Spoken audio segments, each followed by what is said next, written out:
Cristian Alcayaga, cofundador de RACMI, y es un investigador de temas de recursos humanos. Perdóname que nos hayas esperado tanto rato.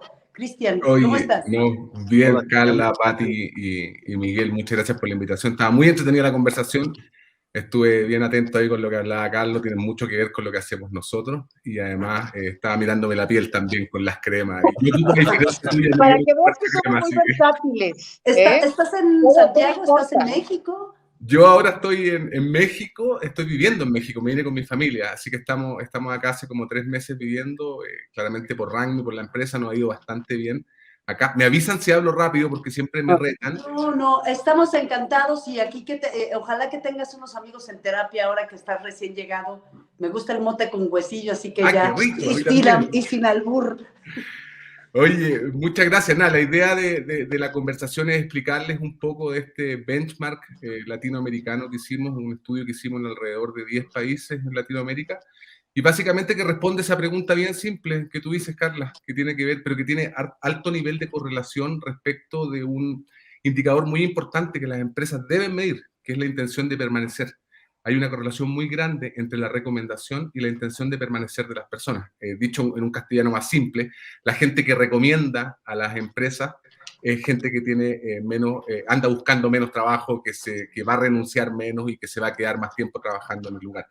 Esta metodología es una metodología que claramente no inventamos nosotros. El ENPS, Employee Net Promoter Score, viene de la metodología que yo creo que todos conocemos, pero que no sabíamos que se llamaba así, que hacen las cadenas de restaurantes. Cuando uno va a comer una cadena de restaurantes, te pregunta si uno recomendaría un amigo a X restaurante, y que tiene que ver con que tiene mucha correlación con el éxito de las marcas. Por eso es que se ocupa también en ámbitos laborales.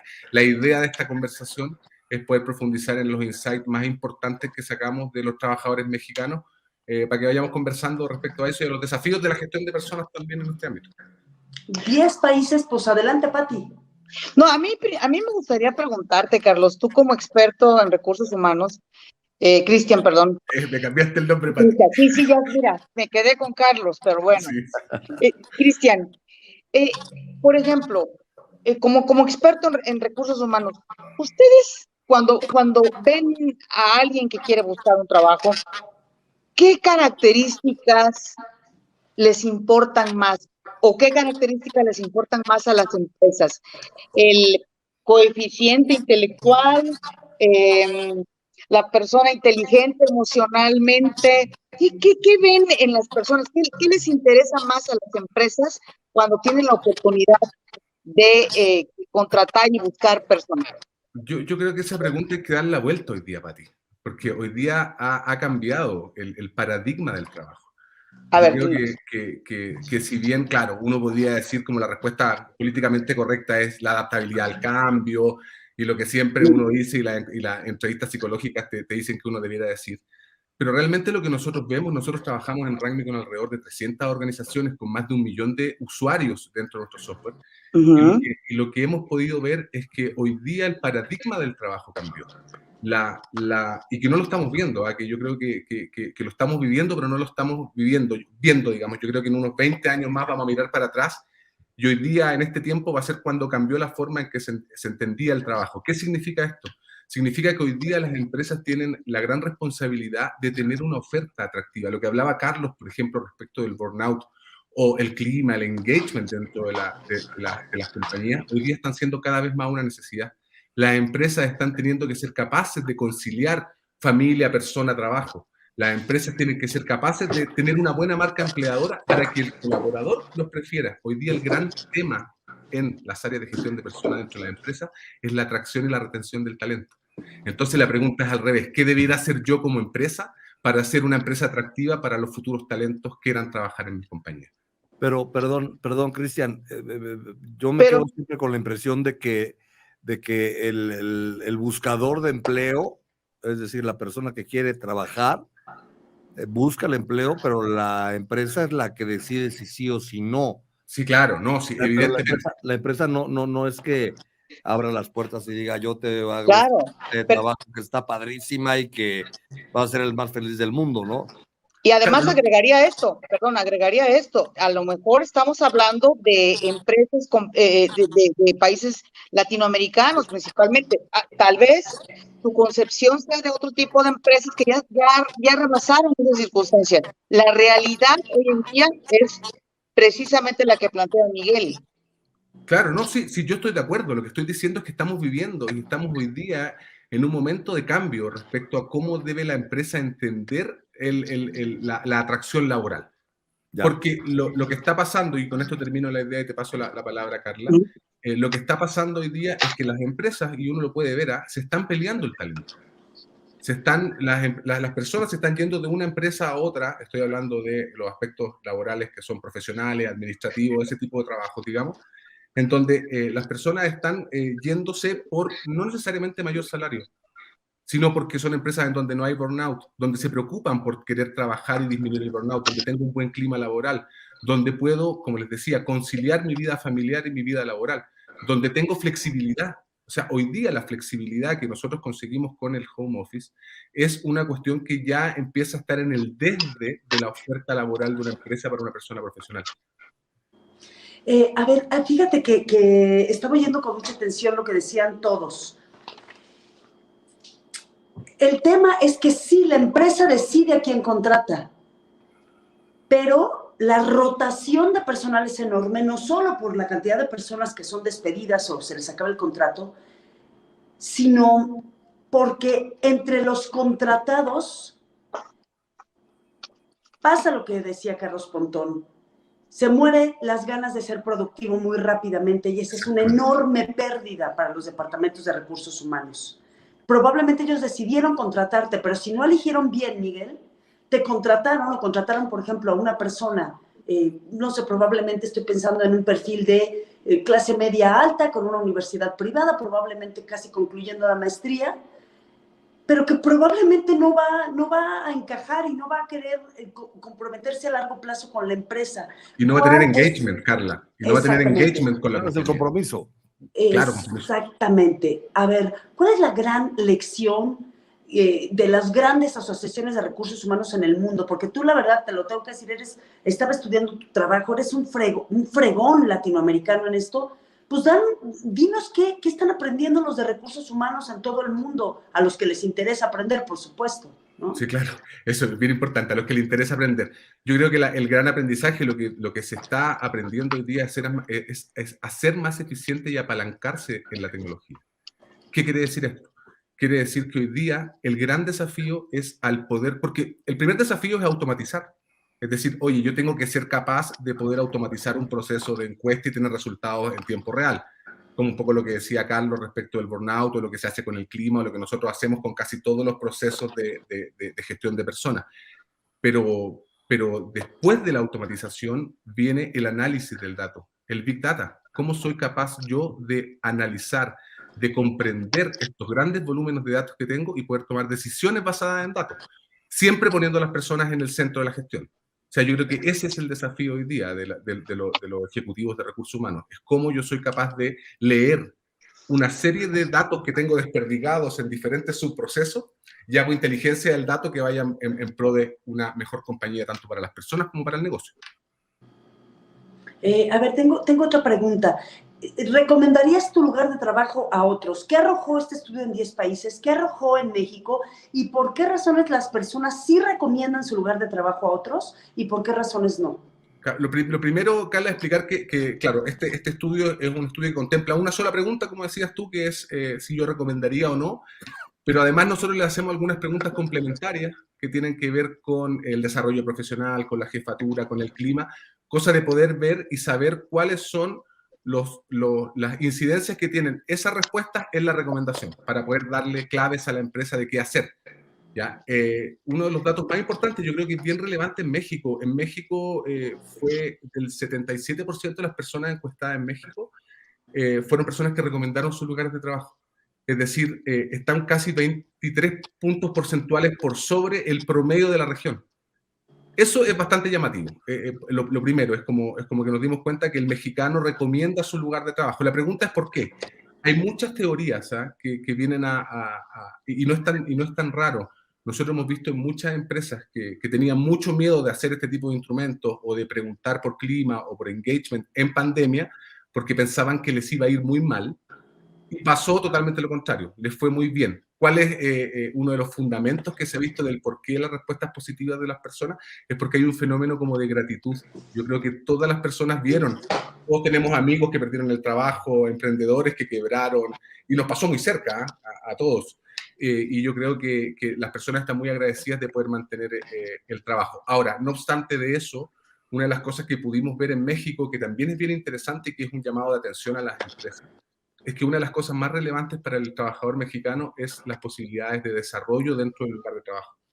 Eso quiere decir que hay que atreverse a capacitar a las personas y no tener el miedo de que la persona se te va a ir si es que está capacitada, sino que al revés. Si es que no la capacitan, lo más probable es que busque trabajo. Sin embargo, Carlos, hay muchas empresas que tienen empleados muy longevos y que de pronto los dejan ir, que tienen un know-how muy importante del estilo de trabajo, de la forma de trabajo, la rutina de trabajo, y los capacitan y se van a otra empresa con una actividad similar, ¿no? Sí, claro. Sí, yo creo que hoy día en ese aspecto lo que están haciendo muchas empresas es ocupar a estas personas que tienen grandes experiencias dentro de las compañías y ocuparlos para los procesos de inducción. Es decir, ocupar el conocimiento de aquellas personas que están casi a puertas de jubilar y meterlos dentro de los procesos de onboarding de las personas nuevas. Y eso le otorga mucho valor y significado al trabajo, tanto del que está a punto de irse como del que llega.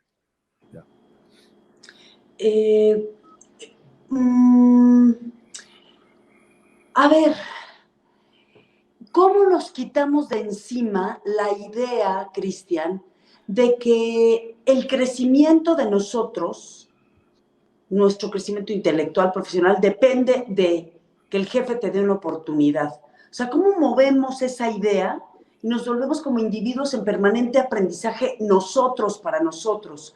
Y los que tenemos pues una generación abajo de nosotros, porque son nuestros colaboradores más jóvenes o son nuestros hijos, dinos un consejo que hayas encontrado. O sea, yo creo, Erika, que teniendo un jefe castigador encima es muy difícil de hacerlo. Yo creo que la gente no renuncia a las empresas, renuncia a los jefes. Las empresas son un abstracto. Por ende, yo creo que acá de nuevo, y vuelvo a llevar el problema a la empresa respecto de la calidad de trabajo, del ser de las personas en la empresa. Otro de los grandes desafíos que salió en el estudio tiene que ver con el nuevo liderazgo. ¿Cómo es que se debe liderar hoy día? Sin la supervisión directa, el liderar por objetivos, el liderar por que las personas cumplan con lo que se trazan en su trabajo, y yo creo que ahí es donde debiéramos empujar a que las empresas se desarrollen.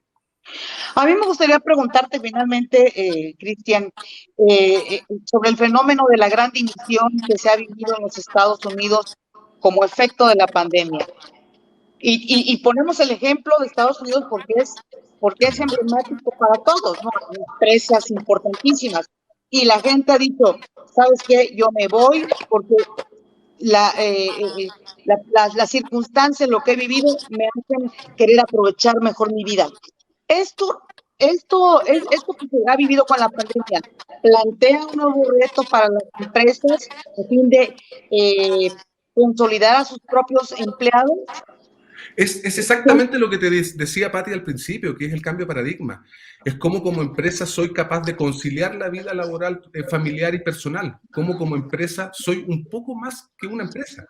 O sea, lo que entendíamos nosotros desde la revolución industrial, del trabajo como en la esclavitud moderna, hoy día eso ha cambiado totalmente. Y los nuevos trabajadores, los millennials, los centennials, entienden el trabajo como un lugar donde ellos pueden desarrollarse, donde pueden tener flexibilidad, y que es un gran llamado de atención a la empresa, a un capitalismo consciente, a un crecer con las personas y no sobre las personas. Oye, fíjate, crecer con las personas y no sobre las personas. Por ejemplo, ¿qué hallazgos encontraste, Cristiano, en tu vida que expresaron los empleados de lo que en realidad querían de la empresa? ¿Y a qué retos se van a enfrentar los grandes corporativos? Ahora que los estudios, la gente dice, yo prefiero y quiero elegir si trabajo en híbrido, mientras produzca lo mismo, quiero elegir si trabajo en híbrido, o trabajo en virtual, o trabajo en presencial. Claro, ahí es un tremendo desafío, es que las empresas hoy día, y acá, yo creo que la pregunta es cuáles son los grandes enemigos de la flexibilización del trabajo.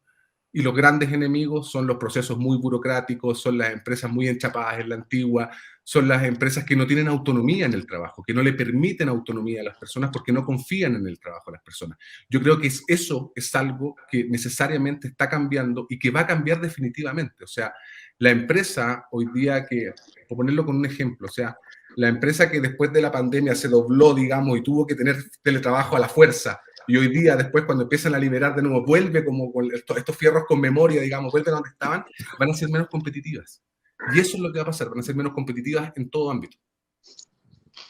Oye, ¿qué le dirías a un empleador que está diciendo, no, ya, volvamos todos presencial porque sí?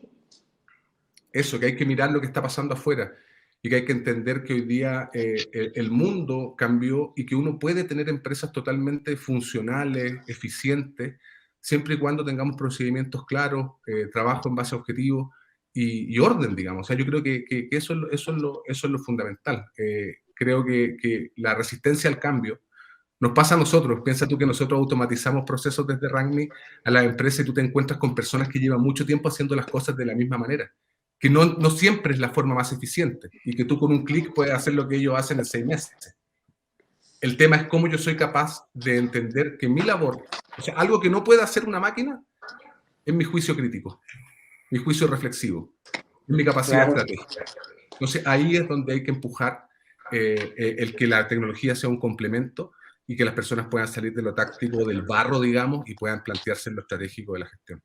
Oye, muy, muy importante lo que dices, o sea, al final que 3 consejos de Cristian, pues el tema de seguir los procedimientos claros, estemos donde estemos trabajando, que el trabajo sea en base a objetivos y también que no tengamos resistencia al cambio. ¿Nos aceptarías una segunda entrevista, Cristian, sobre el tema de upskilling y reskilling y esto de el trabajador reentrenado para hacer lo que la empresa necesita que haga sin que el trabajador se sienta ofendido porque tiene gran experiencia haciendo otra cosa?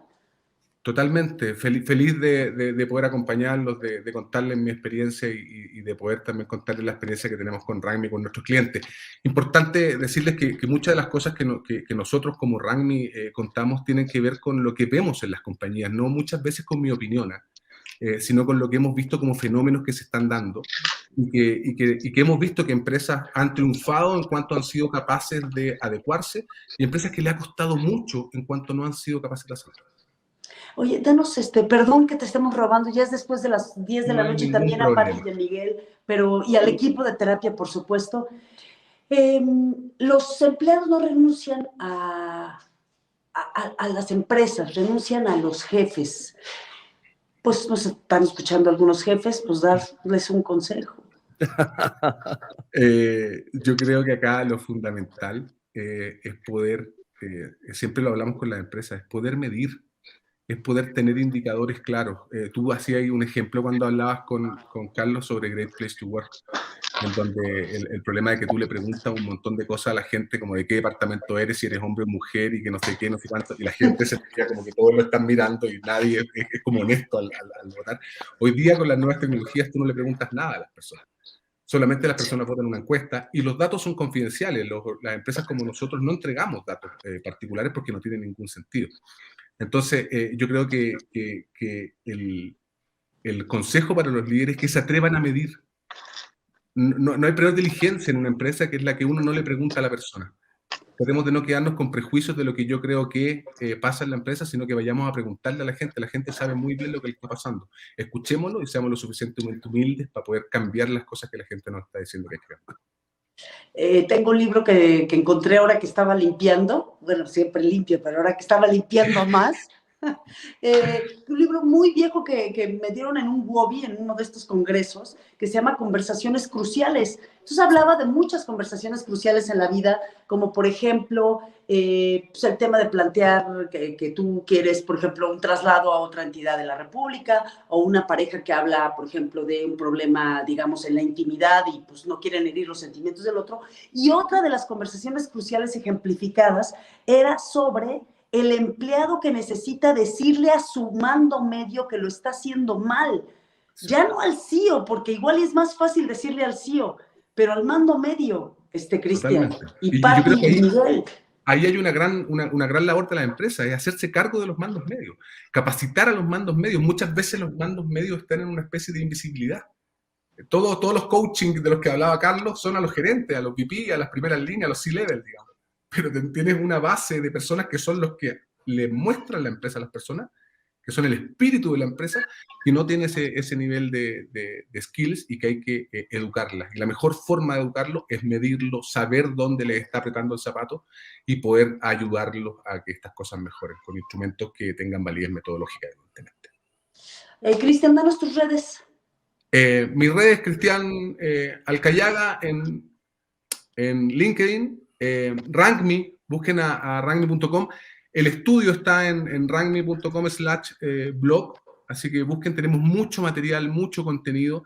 Como les comentaba, nosotros automatizamos todos los procesos, somos un hub de gestión de personas que le permite a las empresas poder automatizar todos sus procesos y ocupar los datos, que es un poco lo que les venía contando ahora en pos de las estrategias de la empresa. Una de las cosas que hemos aprendido en ese camino es que la cultura se desayuna a las estrategias. Y por ende el poder medir y el poder basarse en datos es una de las formas más eficientes para poder mejorar. ¿Qué dato te dejó con la boca abierta? Hay varios datos que a uno lo sorprenden. Por ejemplo, lo que pasó acá en México. A mí me dejó bien sorprendido el que el 77% de la gente recomendara sus lugares de trabajo en un escenario de trabajo donde ha cambiado todo. O sea, en Latinoamérica hay 60 millones de personas que cambiaron sus formas de trabajar. Ese dato me llama mucho la atención. A mí también me llama mucho la atención. Pero bueno, hay que hacer doble clic ahí, Miguel. Hay que entender el porqué. Es que el mexicano es muy agradecido, Sí, culturalmente es muy agradecido. Pero y la luego mexicana también. Y los oyes hablar y dices, Dios de mi vida. Sí, hombre.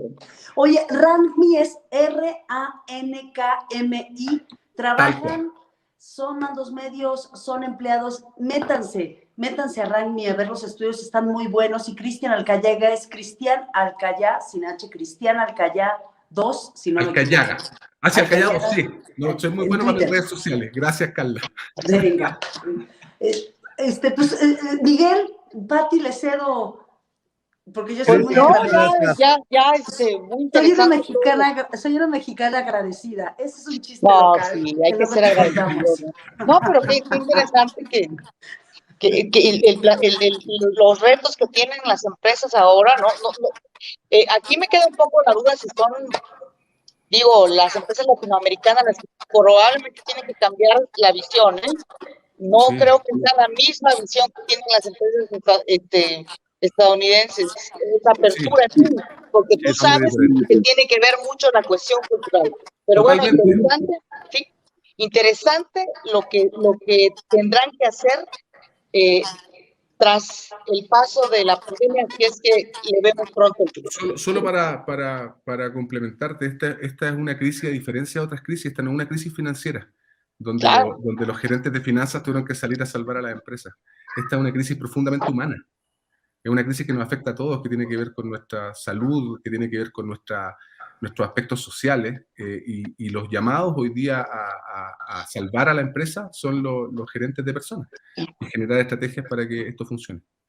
Oye, pero espérate, ya sé que nos tenemos que ir, pero fíjate, tocas un tema súper bueno, porque imagínate un holding que es global y tiene una empresa, tiene una oficina en México. Pues finalmente tú sabes, Cristian, pues México es un monstruo industrial, tiene 3,000 kilómetros de frontera con Estados Unidos. Y es donde hay lineamientos globales, pero es en los mandos medios donde se hace la ruptura.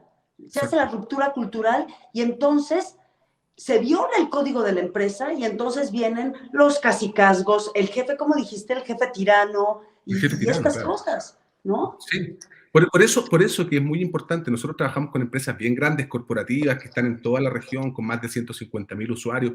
Acá en México, empresas bien importantes como Icon, son clientes de nosotros que tienen muchas sucursales, muchos usuarios que participan, y por lo mismo es tan bueno tener la granularidad.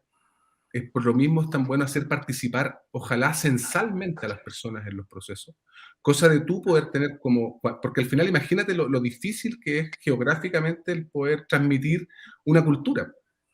especialmente si están en diferentes países. Entonces, el medir, el poder saber, el poder segmentar, filtrar de manera automática, quiero saber cómo está la gente de Chile, la gente de México, los de la oficina A, los de la oficina B, los del jefe A, los del jefe B, te permite poder generar estrategias mucho más al dedo y poder hacer cambios en las empresas y en la percepción de las personas. Cristian, estamos emplazados para una nueva conversación muy pronto. ¿Te parece? Oye, feliz, muchas gracias por el tiempo. Gracias, Cristian. A nombre de todo el equipo que hace posible Terapia, Vale Malibran.